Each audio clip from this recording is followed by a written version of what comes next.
दर्शकवृन्द नमस्कार। जीवन सृष्टिको अनुपम उपहार र स्वस्थ जीवन मानिसको सबैभन्दा ठूलो सम्पत्ति। तर जीवन बाँच्दै जाँदा स्वास्थ्यमा अनेक समस्याहरू उत्पन्न हुन्छन्। तिनै स्वास्थ्य समस्याहरूको समाधान खोज्ने कार्यक्रम हेल्थ डेस्कको यो अर्को नवीनतम श्रृङ्खलामा हार्दिक स्वागत गर्दछु। कार्यक्रम हेल्थ डेस्क तपाईँ एनटिभी कोहलपुरबाट प्रत्येक शुक्रबार दिउँसो 2 बजे प्रत्यक्ष हेर्न सक्नुहुन्छ। मौसम परिवर्तनशील छ। मौसमले मानव स्वास्थ्यमा प्रभाव पारिरहेको हुन्छ। बिस्तारै गर्मी मौसम अब बढ्दैछ। यो गर्मी मौसममा मानव स्वास्थ्य कसरी प्रभावित हुन्छ, त्यसमा देखिने समस्याहरू के हुन् र त्यसको समाधानका उपायहरू के हुन सक्छन्, आज हामी यही विषयमा कुराकानी गर्दैछौँ। आज हामीसँग हुनुहुन्छ नेपालगञ्ज मेडिकल कलेज नेपालगञ्जमा कार्यरत फिजिसियन डाक्टर प्रकाश नाग। आउनुहोस् आजको कार्यक्रम सुरु गरौँ। डाक्टर साहब स्वागत छ यहाँलाई। नमस्ते, म चाहिँ डाक्टर प्रकाश नाग, म कार्यरत चाहिँ फिजिसियन चाहिँ मेडिकल कलेजमा नर्सिङ होम नेपालगञ्ज ब्रान्चमा छु। म कतिको व्यस्त हुनुहुन्छ? मौसम परिवर्तन हुँदै गइरहेको छ, बिरामीहरूको चाप अब बढ्ने समय पनि हो। यो कतिको व्यस्त हुनुहुन्छ? व्यस्तता त छ, बिरामीको चाप बढ्दै गइरहेछ। अब मौसम चेन्ज भइरहेछ। मौसम चेन्जले गर्दा बिरामीहरू चाहिँ अब मौसमले गर्दा चाहिँ बिरामीहरू जुन आजभोलि जुन धेरै बिरामी आइरहेछ भने त्यो अब कमन कोल्ड भनौँ, कमन कोल्ड भनौँ। जुन बिरामीहरू आउँछन् त उनीहरू चाहिँ अब आउने बढी बिरामी भनेपछि अहिलेसम्म जस्तै कि ज्वरो आएर मेन ज्वरो। अब कोही बिरामी चाहिँ ज्वरो हुन्छ, कसैले चाहिँ खोकी हुन्छ, कसैले सुक्खा खोकी हुन्छ, कसैले खकारवाला खोकी हुन्छ। अनि शरीर दुख्ने, अब बिरामीको कसैले शरीर दुख्ने हामी माइल्जिया भन्छौँ त्यसलाई। अब बिरामीको हिसाबले कसैले भन्छ शरीर कटकटी खाने या शरीर दुख्ने, त्यस्तो समस्याहरू आजभोलि अनि सबभन्दा बढी चाहिँ यो कोल्डको रुगा खोकी बढी अहिले बिरामी आइरहेछ। जस्तो यो मौसम परिवर्तन हुँदै जाँदाखेरि मान्छेको स्वास्थ्य पनि प्रभावित हुने अथवा मान्छेको शरीरमा विभिन्न किसिमका समस्याहरू देखिने, रोगहरू देखिने क्रम चाहिँ हुन्छ। यस्तो चाहिँ किन हुन्छ डाक्टर साहब?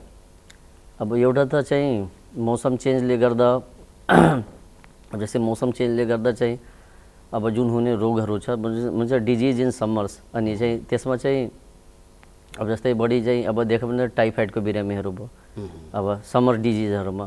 अब चाहिँ अरू डिल गर्ने, अब समर आइरहेछ भने अब गर्मीले गर्दा ठिक छ। अनि चाहिँ अब खानपिनको कारणले गर्दा या खानपिन मिलेन भने या अब हामी चाहिँ भन्यौँ कता गयो अनहाइजेनिक फुड पऱ्यो, त्यो खानाले गर्दा जस्तै अहिले बिरामी उनको डाइरियाको केस हामी फुड पोइजनिङ भन्न सक्छौँ त्यसले।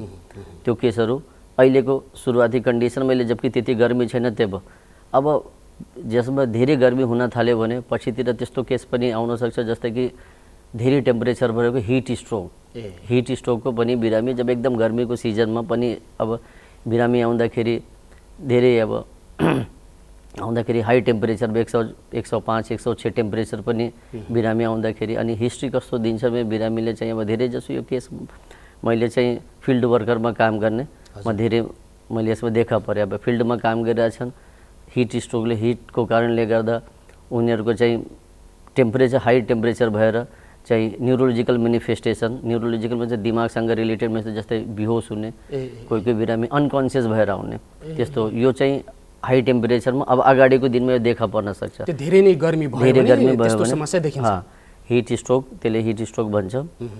अनि चाहिँ अब कति बिरामी त अब हाई टेम्परेचरले गर्दा अब स्किन बर्नहरू पनि हुन्छ। अहिलेको समस्या त त्यही हो। अब मेन त हो जुन अहिले गर्मीमा हुने त्यो हामी सब धेरै जसो जुन इन्फेक्टिभ कजहरू छ, इन्फेक्सन त्यो वाटर बोर्न डिजिज हुन्छ या फुड बोर्न डिजिज, खानेकुरामा चाहे खानासँग रिलेटेड कन्टामिनेसन भएर होस् चाहे पानीसँग कन्टामिनेसन भएर होस्, त्यस्तो रोगहरू चाहिँ यिनी समरमा हुन्छ। अब रोगको कुरा टाइफाइड भयो, रोगको कुरा गर्दा डाइरिया भयो, रोगको कुरा गर्दाखेरि चिकन पक्स भयो, रोगको कुरा गर्दै मिजल्स भयो, यो सबै चाहिँ समरमा हुने रोगहरू हो। जस्तो यो फुड पोइजन र यो गर्मी मौसमसँगको सम्बन्ध चाहिँ कस्तो सम्बन्ध हो? यो गर्मी मौसममा अझ बढी हुन्छ? यस्तो छ कि जस्तै कि अब गर्मी मौसममा जुन फुडहरू हुन्छन् हैन, त्यसको जुन हामी अब त्यो खानाहरू चाहिँ गर्मीले गर्दा बढी चाहिँ रोटेन हुने, सड्ने, त्यसमा ब्याक्टेरियाहरूको कन्टामिनेसन बढी हुने, त्यो चाहिँ गर्दा त्यही कारण चाहिँ अब हामीहरू जस्तो कि खानाहरू जुन हामी घरमा नै खाना राख्छौँ त्यसले चाहिँ त्यो गर्मीले गर्दा चाहिँ छिटो चाहिँ नखराब होस् भनेर हामी त्यसलाई फ्रिजमा राखेर काम गर्छ। त्यही कारण चाहिँ त्यो चाहिँ कन्टामिनेसन नहोस् भनेर हैन, त्यो चाहिँ इन्फेक्सन नहोस् भनेर, त्यसमा चाहिँ कुनै ब्याक्टेरियाको आक्रमण नहोस् भनेर, त्यो चाहिँ मेन अल्टिमेटली हुने यो फुडबाट नै हुने यो रोग।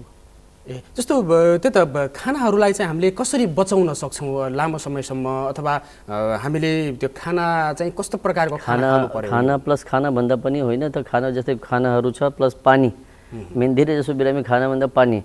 अब जस्तै हामी कहीँ बाहिर गइन्छ भने अब पानी हुन्छ, त्यो कतिको कन्टामिनेटेड छ भने हामीलाई थाहा हुँदैन, कतिको इन्फेक्टेड त थाहा हुँदैन।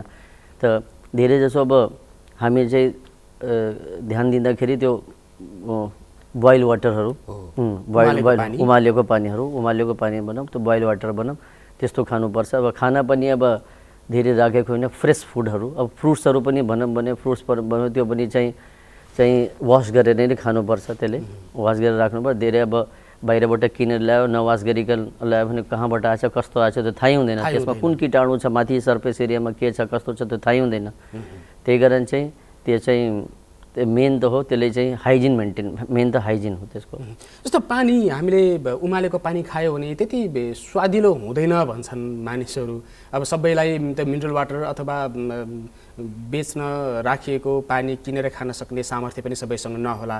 सामान्यतया धाराको पानी खाने प्रचलन चाहिँ छ। हामीले सामान्यतया खाइराखेको पानी चाहिँ यो कतिको स्वस्थ पानी हो भनेर कसरी छुट्याउन सकिन्छ हामीले? स्वस्थ पानी हो, अब जस्तै कि मिनरल वाटर, अब त्यो स्वस्थ पानीको लागि अब त्यसको लागि त अब त्यो पानीमा कति क्याल्सियम छ, अरू के फोहोर मैलाहरू छ, त्यसको लागि अब नाप्ने जब हामी चाहिँ त्यो अब एउटा इक्जाम्पलमा दिएँ, जब हामी चाहिँ त्यो घरमा फिल्टरहरू लगाउँछ, त्यो पनि उनीहरूसँग एउटा यन्त्र हुन्छ नाप्ने, त्यसमा कुन कीटाणु छ, कुन कीटाणुको कति क्याल्सियम छ, के छ, तपाईँ अब यसरी भन्न त गाह्रो छ। त्यो अब हेर्दाखेरि त हामी चाहिँ अब फ्रेस, त्यो डर्टी वाटर नहोस्, अब फिजिकली हेर्दाखेरि भित्र के छ त भन्न गाह्रो हुन्छ, त्यो माइक्रोस्कोपिक कुराहरू छ, त्यसमा त नेकेड आईबाट जजमेन्ट गर्न गाह्रो हुन्छ।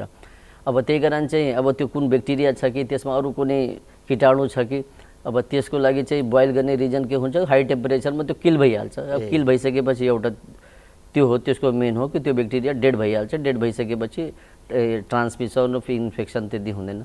तर त फिजिकली भन्दाखेरि अब डाइरेक्ट त भन्न गाह्रो हुन्छ। डाइरेक्ट त हामी नेकेड आईबाट यो पानी क्लियर छ अब या डर्टी छ त्यति हामी छुट्याउन सक्छौँ। जस्तो यो डायरियाको विषयमा कुरा गरौँ न, तपाईँले अगाडि पनि भन्नुभएको थियो गर्मी मौसम बढेसँगै डायरियाका बिरामीहरू पनि अब बढ्ने जोखिम रहन्छ, त्यस्तो समस्याहरू उत्पन्न हुन्छन्।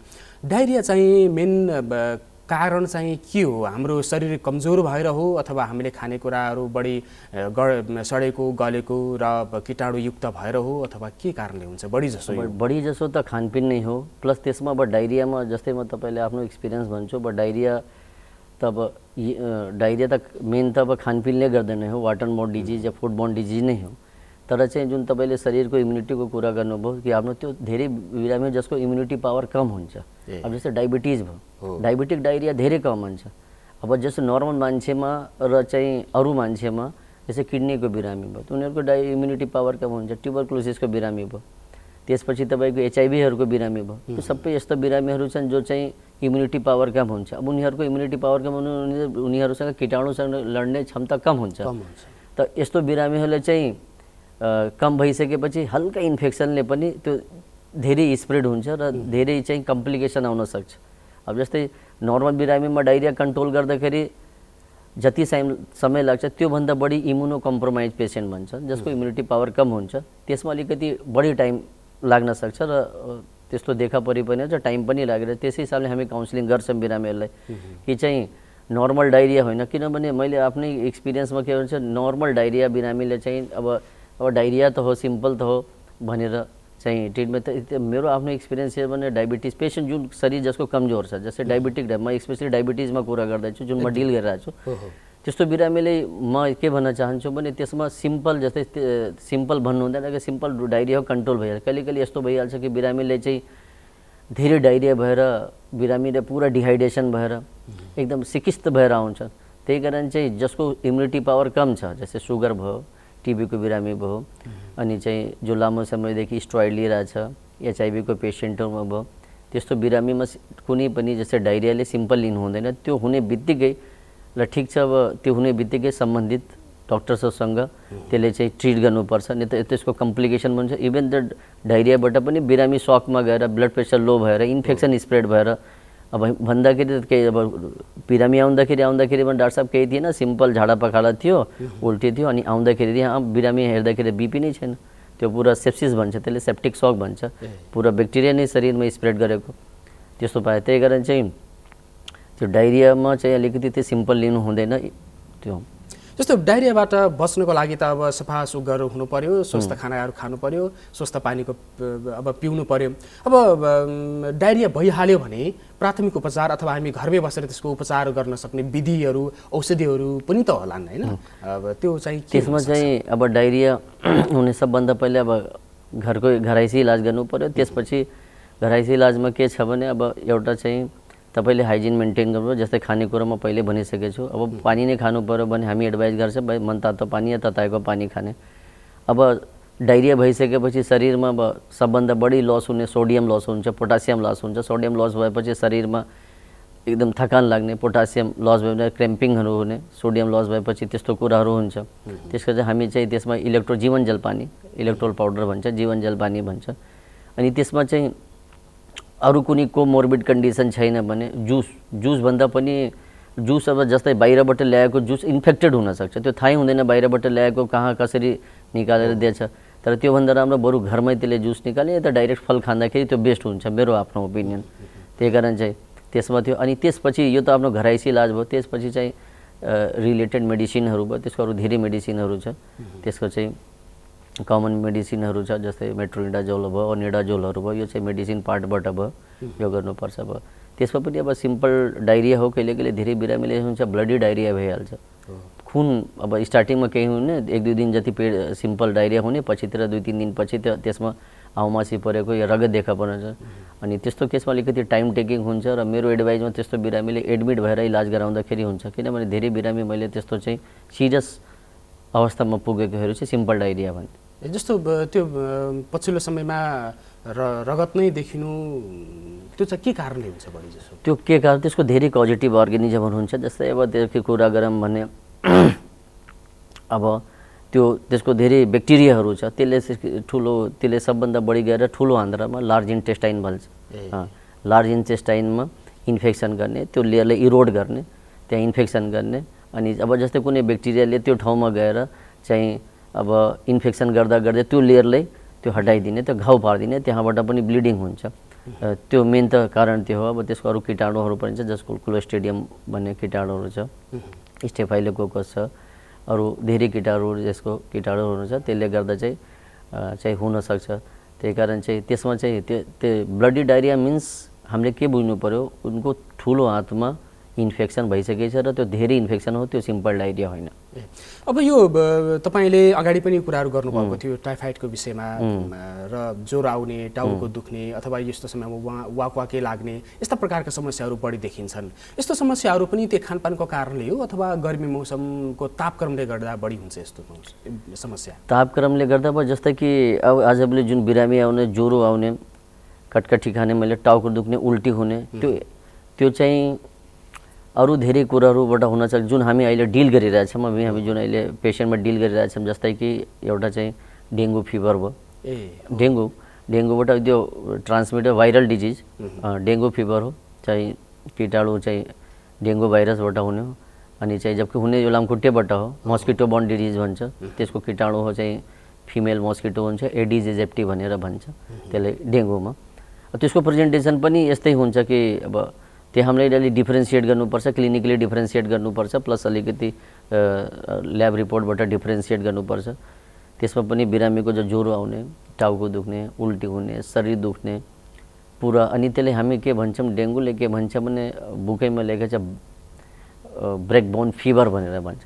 त्यसले चाहिँ त्यसमा यति सबभन्दा बढी बिरामी अरू ज्वरो र यसमा हुन्छ, यसमा अलिकति डिफ्रेन्सिएटिङ गर्दाखेरि चाहिँ त्यसमा सबभन्दा बढी ढाड दुख्ने बिरामीको, ब्याक पेन एकदम सिभियर हुन्छ। शरीर त सबै दुख्छ, तर यति कम्मर तोड दर्द भन्छ, त्यति हिसाबले दर्द हुन्छ। अनि एउटा चाहिँ अरू हुन्छ पेरी अर्बाइटल पेन हुन्छ, अरू ठाउँमा टाउकोहरू दुख्ने हुन्छ। तर यसमा अलिकति हामी चाहिँ हिस्ट्रीमा सोध्छौँ, तपाईँको त आँखा मुनि त्यस्तो दुखे त छैन, त बिरामीले भन्छ हाँ मैले यता पनि दुखिरहेको छ, टाउको दुख्ने हुन्छ, ज्वरो आउने, कटकटी खाने हुन्छ। त्यो डेङ्गुमा पनि अब सिम्पल डेङ्गु हुन्छ, क्लासिकल डेङ्गु हुन्छ र त्यसपछि एउटा चाहिँ त्यसको सिरियस फर्म हुन्छ जसलाई हामी डेङ्गु हेमोरेजिक फिभर भन्छौँ। तब धेरै जसो डेङ्गु फिभर आउँछन् तर त्यो माइल्ड केस पनि हुन्छ, तर कोही कोही माइल्डर केस हुन्छ। माइल्डर केस के हुन्छ, सेल्फ लिमिटिङ हुन्छ, बिस्तारै बिस्तारै त्यो एक प्रकारको भाइरल फिभर हो, भाइरल फिभर हो। अब त्यसमा देखा कसैले रेसेस देखा पर्छ, ज्वरो आएको 2 दिनदेखि 5, कसैले 2 दिनपछि, कसैले 3 दिनपछि, कसैले 7 दिनभित्र देखा पर्छ, रेसेस देखा पर्छ। अनि जब त्यो चाहिँ बिग्रिँदै जान्छ त धेरैजनाले चाहिँ डेङ्गुमा तपाईँ किडनीमा असर आएको देखा पर्न सक्छ, कसैले जन्डिस देखा पर्न सक्छ। तर धेरै जसो बिरामी चाहिँ माइल्डर फर्ममा पनि हुन्छन्, डेङ्गु पोजिटिभ, तर चाहिँ सिरियस बिरामी चाहिँ ज्वरो आउने, कटकटी खाने, तर लिभरको त्यति इन्भल्भमेन्ट हुँदैन। तर चाहिँ हामीले त्यसले चाहिँ एकदम सतर्क हुनुपर्छ कि त्यो कम्प्लिकेसन त भइरहेको छैन, उल्टी भइरहेछ भने हामी त्यो हेर्नु पर्यो, लिभर फङ्सन टेस्ट गर्नु पऱ्यो। अनि चाहिँ त्यसमा हामी सबभन्दा बढी हामी ध्यान दिन्छौँ प्लेटलेटमाथि। प्लेटलेटमाथि, किनभने अल्टिमेटली जुन डेङ्गुमा डेथ हुन्छ त्यो चाहिँ डेथ हुने रिजन नै चाहिँ प्लेटलेट कम भएर हामी त्यसले थ्रोम्बोसाइटोपिनिया भन्छौँ। त्यसले गर्दा चाहिँ ब्लिडिङ टेन्डेन्सी हुन्छ, बिरामी अल्टिमेटली ब्लिड, नामै भने चाहिँ डेङ्गु हेमोरेजिक फिभर, ब्लिड गरेर। अब कसैले जिआई ब्लिड हुन्छ, मेन धेरै जसोले जिआई ब्लिड भएर एक्सपायर भइहाल्छ, त्यसमा चाहिँ त्यो अब यस्तै मिल्दोजुल्दो रोगहरू पनि अब बिरामी आउँदाखेरि फिभर, ज्वरो, कटकटी खाने भन्छ। अब त्यसमा हामीले चाहिँ त्यो क्लियर गर्नुपर्छ, अब त्यो डेङ्गु हो कि टाइफाइड हो। टाइफाइडमा पनि बिरामी यस्तै हुन्छ कि टाइफाइड भयो कि ज्वरो आउने, कसैले पेट दुख्ने हुन्छ, कसैले शरीर दुख्ने हुन्छ, कसैले उल्टी हुने हुन्छ, यो हो। अब त्यस्तै आजभोलि बिरामी हेरिरहेको छु, अब स्क्रब टाइफस भन्ने एउटा रोग हुन्छ, त्यसले ब्रस्ट टाइफस पनि भन्छ। त्यसले ब्रस्ट टाइफस पनि भन्छ। यो पनि एक प्रकारको त्यो रिकेट्सियल ग्रुपको, रिकेट्सियल फ्यामिलीको एउटा ब्याक्टेरिया हो। सो कजेटिभ अर्गेनिजम भन्नु त्यो कारण चाहिँ एउटा ब्याक्टेरिया जुन सुसोगुमेसी भन्छ, त्यो ब्याक्टेरियाबाट हुने। त्यसमा पनि फेरि बिरामी यस्तै हुन्छ, उसले चाहिँ शरीर दुख्ने, कटकटी खाने। अब त्यो के क्लिनिकल कुराहरू प्लस हामी ल्याब रिपोर्टको सपोर्टबाट हामी त्यसले अगाडि बढ्छौँ। जस्तै तपाईँले अगाडि पनि भन्नुभयो यो डेङ्गुको विषय, केही समय अगाडि अथवा केही वर्ष अगाडि मात्रै डेङ्गु अलिकति सन्तास फैलाउने किसिमको डरलाग्दो, अलि हानिकारक, ज्यानै लिन सक्ने रोग अथवा समस्याको रूपमा चाहिँ हामीले लिएका थियौँ। मानिसहरू त्यही किसिमले सन्तास फैलिएको भन्दै डराउने कुरा पनि थियो। पछिल्लो समय अहिले कस्तो छ त्यो रोग, कतिको डेन्जर रोगको रूपमा मानिन्छ? यस्तो छ, डेङ्गु भन्ने बित्तिकै मान्छे त तक्सिन्छ, किनभने इट इज अब सिभियर कम्प्लिकेसन भयो भने त बिरामीले बचाउन पनि गाह्रो भइहाल्छ। टाइममा ट्रिटमेन्ट पाएन भने त मान्छेको डर त हुन्छ कि डेङ्गु भइहाल्यो। अब त्यो हाम्रो एसेसमेन्ट हुन्छ, त्यसमा हामी 2-4 कुरो हामी एसेसमेन्ट गरेर प्लेटलेटबाट एसेसमेन्ट गर्छौँ।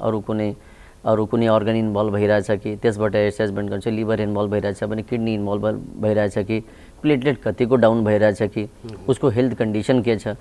त्यसपछि अब त्यो माइल्डर फर्म हो कि सिभियर फर्म हो त्यो त बिरामीले थाहा हुँदैन, बिरामीले त त्यही सोच्छ कि डेङ्गु भयो भनेर। अब त्यसमा चाहिँ अब त्यो बिरामीले अलिकति ट्रिटमेन्ट भन्दा पनि, जुन म आफ्नो एक्सपिरियन्स भन्दा थियो, त्यसमा बिरामीले काउन्सिलिङ गर्नुपर्छ। काउन्सिलिङ एकदम जरुरी छ त्यसमा बिरामीले। अब बिरामी आउने बित्तिकै, ट्रिटमेन्ट गराउने बित्तिकै बिरामीको क्वेसन नै त्यही हुन्छ कि डाक्टर साहब हुन्छ भने ठिक छ, नि त भने त्यति जटिल छ भने हामी बाहिर गइहाल्छौँ। अब त्यो हिसाबले हामीले बिरामीले काउन्सिलिङ गर्नुपर्छ। त डेङ्गु त भएछ, तर तपाईँले त्यस्तो अहिलेसम्म ब्लड प्रेसर मेन्टेन छ, तपाईँको प्लेटलेट त्यति घटे छैन, तपाईँको चाहिँ जन्डिस भएको छैन, तपाईँको किडनी ठिकै छ, अहिले तपाईँको डेङ्गु भएको छ, तर माइल्डर फर्म हो। मैले भने माइल्ड अनि सिभियर, माइल्ड, मोडरेट, सिभियर। अब त्यो हिसाबले हामीले चाहिँ काउन्सिलिङ गर्नुपर्छ। अब बिरामी त अब मेरो हिसाबले त अब आधा इलाज त बिरामीको काउन्सिलिङबाट नै हुन्छ, आधा इलाज बिरामीको। किनभने भित्र डर छ, अब जसले जुन कुरा थाहा छैन उसले त अब पछि के हुन्छ भनेर उसले थाहा हुँदैन, उसले त्यही सोध्न खोजिरहेछ कि पछि के हुन्छ। अब त्यो चाहिँ ट्रिटमेन्ट गर्ने क्रममा डेङ्गुमा मात्रै होइन, अरू कुरोमा पनि मेरो आफ्नो एक्सपिरियन्स के छ भने त्यो कम्प्लिकेसन क्लियर गरेर नै अगाडि बढ्छु। बिरामीसँग डक्टर्स र पेसेन्ट बिच एउटा गुड रिलेसन हुनुहुन्छ, क्लियर रिलेसन हुनुपर्छ कि म अगाडिको अब यस्तो प्लान छ मेरो आफ्नो एक्सपिरियन्स कि यस्तो प्लान छ मेरो, अब यस्तो छ, म भोलि यस्तो हेर्छु, यसमा भएन भने तपाईँले ठिक छ बहुत आत्तिनु भएको छ भने मैले ठिक छ म भोलिको रिपोर्ट हेर्छु, भोलि पछि अगाडि कसरी जाने, त्यसमा केही छ भने अब हामी कसरी गर्छौँ, त्यसमा कम्प्लिकेसन छ म तपाईँले क्लियर भन्छु भनेर क्लियर गरेर जानुपर्छ। अब यो डेङ्गु लाग्ने नदिनको लागि त मच्छरबाट बस्ने हो अथवा लामखुट्टेबाट बस्ने हो होइन, त्यो मान्छेको जीवनशैली कस्तो हुनुपर्छ जस्तो लाग्छ तपाईँलाई डेङ्गुबाट बच्नको लागि? बच्नको लागि त अब मेन जुन उसको हुन्छ त लार्भल स्टेज हुन्छ, जुन हामी त्यो त्यो जुन पानी हुन्छ हाम्रो त अब जस्तै कि अब घरैसी अब जस्तै कुलरको पानी भयो हैन, त्यसमा चाहिँ उसको जुन लार्वल ग्रोथ हुन्छ त्यसले डिस्ट्रोय गर्नु पर्यो। हाम्रो सराउन्डिङमा जुन रुकेको पानी स्टेग्नेन्ट वाटर जुन छ त्यो रुकेको पानीहरू छ त्यसले चाहिँ त्यो गर्नुपर्छ। अनि मस्किटो स्प्रेहरू हुन्छ त्यसले युज गर्नुपर्छ। रेपेलेन्ट भनेर हुन्छ त्यो चाहिँ युज गर्नुपर्छ। बाँकी त हाम्रो त्यो झुलहरू भयो त्यो सब युज गर्नुपर्छ। त्यो चाहिँ प्रिभेन्सन मेथड हो। अब ट्रिटमेन्टमा त त्यसको प्रिभेन्सनमा त जस्तै मैले भने कि त्यो जुन उसको मस्किटोको जुन लार्वल ग्रोथ हुन्छ त त्यसले नै डिस्ट्रोय गर्नुपर्ने हो स्टार्टिङमा। अब जस्तै मैले भनिहालेँ कि त्यो जस्तै कुलरको पानी, जमेको पानी, कुनै पनि जमेको पानी, जमेको भाँडाको पानी भयो त्यसले डिस्ट्रोय गर्ने। प्लस चाहिँ हामी कुनै त्यो मस्किटो स्प्रेहरू युज गर्ने। अब धेरैजना मार्केटमा त डेङ्गुको अरू के मस्किटोको लागि त्यो रेपेलेन्ट्सहरू आउँछ त्यो लगाउन भन्छ। अनि चाहिँ यो त अब हाम्रो प्रिभेन्सनको पार्ट भयो। अब ट्रिटमेन्टको पार्ट भनेपछि हामी सबभन्दा बढी ध्यान दिने डिहाइड्रेसनमा, सबभन्दा बढी फ्लुइड म्यानेजमेन्ट हाम्रो त्यो हुन्छ कि बिनामी अल्टिमेटली सक्मा गएर एक्सपायर गर्छ। डिहाइड्रेसन थर्ड स्पेस लस हुन्छ, बिरामीको त्यो हुन्छ, त्यो सकमा हुन्छ। त्यही कारण हामी चाहिँ त्यसमा चाहिँ अरू एन्टिबायोटिकहरू त सेकेन्डरी हुन्छ, सेकेन्डरी इन्फेक्सनको लागि हुन्छ, त्यसको खास ट्रिटमेन्ट कन्जर्भेटिभ ट्रिटमेन्ट हो। प्लस धेरै प्लेटलेट कम भएछ भने प्लेटलेट ट्रान्सफ्युजन हो। अरू कम्प्लिकेसनहरू केही छ भने जन्डिस छ भने त्यसको इलाज प्लस रिलेटेड सिम्टम्सहरूबाट हामी कन्जर्भेटिभ भनेको जुन समस्या देखा पर्छ त्यो दिने। तर चाहिँ हाम्रो फर्स्ट लाइन अफ थेरेपी भनेको आइभी फ्लुइड नै हो। अब यस्तो अवस्थामा चाहिँ बिरामीहरूलाई चाहिँ के कस्ता कुराहरू खुवाउनुपर्छ? अब खुवाउँदाखेरि त अब मेन त अब सबै डिजिजको बारेमा इम्युनिटी नै हो हैन। फ्रुट्सहरू बढी लिने, अनि चाहिँ ओइली स्पाइसी कम गर्ने, इम्युनिटी बुस्टरहरू लिने, अनि अब एन्टिअक्सिडेन्ट्सहरू लिने। त्यो इम्युनिटी पावरको लागि हो। बाँकी त प्रिभेन्सनमा त्यसको खास त रोल छैन। जस्तो हामी गर्मी मौसमकै सन्दर्भमा देखिने समस्याहरूको विषयमा कुराकानी गरिरहेका छौँ। तपाईँले अगाडि पनि धेरै समस्याहरूको बारेमा जानकारी गराउनु भएको छ, झाडपखालाको विषयमा, यो आउँ हैजाको कुराहरू। त्यसै गरी यो मौसम सँगसँगै देखिने अन्य समस्याहरूको सन्दर्भमा कुरा गर्दाखेरि किरा काटीहरूबाट लाग्ने समस्याको बारेमा पनि भर्खरै कुरा गऱ्यौँ। यो सर्पदंशका कुराहरू पनि अब बढ्छन् होइन तराईका क्षेत्रहरूमा। यो अवस्था चाहिँ कस्तो छ अहिले? अब स्नेक बाइट्सहरू कुराहरू अझ म प्राइभेट सेक्टरमा भएको कारणले गर्दा, किनभने अब जुन हाम्रो डिलिङ छ म आफ्नै कुरा गर्दैछु, जुन स्नेक बाइटको कुराहरू आउँछ, जुन स्नेक बाइट कुरा हुन्छ त्यो त सब चाहिँ धेरै जसो अब गभर्मेन्टमा डिल गर्न भनेर चाहिँ त्यसको जुन एन्टिडोटहरू हुन्छ त्यो एन्टिडोटहरू चाहिँ सबै चाहिँ गभर्मेन्ट सेक्टरमा दिन्छ। त्यही कारण चाहिँ जो मेरो पर्सनल डिलिङ स्नेक बाइट्समा त्यति छैन। किनभने प्राइभेट सेक्टरमा किनभने केस आयो भने पनि हामी चाहिँ युजली हामी भेरीतिर नै रिफर गर्छौँ। त्यही कारण त्यति चाहिँ स्नेक बाइट डिलिङमा अहिले चाहिँ हामी उतातिर त्यति छैनौँ। आयो भने त्यो हाम्रो कोलेब्रेसन छ, मेडिकल कलेज र चाहिँ भेरीको कोलेब्रेसन छ, गभर्मेन्टबाट नै छ। त युजली त्यो औषधि त्यही पाउने कारणले गर्दा हामी युजली त्यही नै पठाउने गर्छौँ। हामी कार्यक्रमको अन्तिम चरणमा छौँ। अन्तिम चरणको केही समय हामी कोरोना सङ्क्रमणको जुन एउटा प्रभाव छ त्यो प्रभावको विषयमा थोरै कुरा गरौँ। अहिले मान्छेहरू फेरि पनि यो कोरोना सङ्क्रमण बढ्दै जाँदाखेरि फेरि अझ लापरवाही गर्ने, मास्कहरूको प्रयोग नगर्ने होइन, सामाजिक दूरी पनि कायम नगर्ने परिपाटीको विकास भइरहेको छ। अहिलेको अवस्था चाहिँ कसरी हेर्नुहुन्छ तपाईँहरू चिकित्सकको नाताले? चिकित्सकको नाताले त्यति भन्न चाहन्छु कि रोग त स्टार्ट भइसकेछ। जुन सन्दर्भमा मेरो आफ्नो एक्सपिरियन्स भन्दैछु, म अब बिरामी डिल गर्दैछु त्यो भन्दैछु, कुनै एङ्गलले लापरवाही गर्ने कुरा छैन।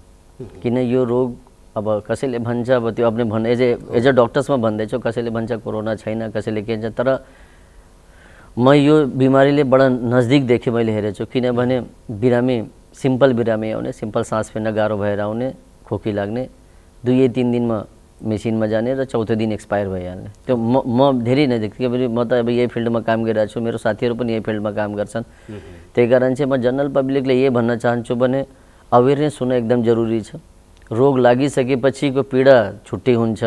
अहिले पनि समय छ, जस्तै मास्कको प्रिभेन्सन भयो, त्यो सबलाई थाहा छ। ह्यान्ड वासिङ भयो, धेरै क्राउडमा नजाने भयो, त्यो सब कुराहरू, अनि चाहिँ चिसो खाने कुराहरू नखाने होइन, अब बाहिर त्यति गतिविधि कम गर्ने, त्यो सब त अहिले म भन्छु। अहिले पनि अब महामारी पहिला स्टार्ट भएर केही दिन चाहिँ रोके जस्तो थियो, तर फेरि स्टार्ट भइसकेछ।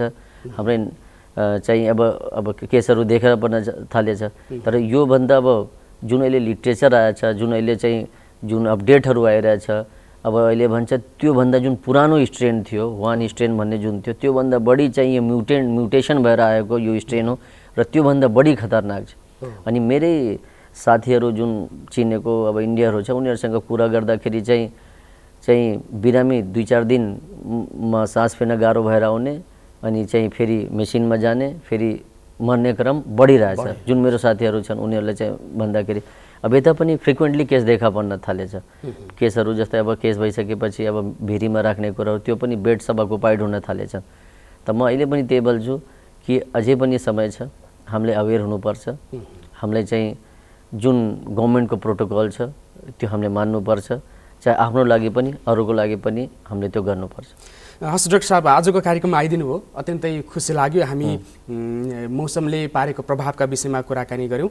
यसको लागि यहाँलाई धेरै धेरै धन्यवाद दिन चाहन्छु। धन्यवाद, तपाईँले पनि धेरै धन्यवाद। हजुर, आज हामी कुराकानी गऱ्यौँ नेपालगञ्ज मेडिकल कलेज नेपालगञ्जमा कार्यरत फिजिसियन डाक्टर प्रकाश नागसँग। आजको कार्यक्रम तपाईँलाई कस्तो लाग्यो? जस्तो लाग्यो त्यस्तै प्रतिक्रिया दिन सक्नुहुन्छ। हामी अर्को साता शुक्रबार फेरि अर्को कुनै विषयवस्तुमाथि यस्तै परामर्शका विषयहरू लिएर उपस्थित हुनेछौँ। अहिले भने हामी सबै बिदा चाहन्छौँ। नमस्कार।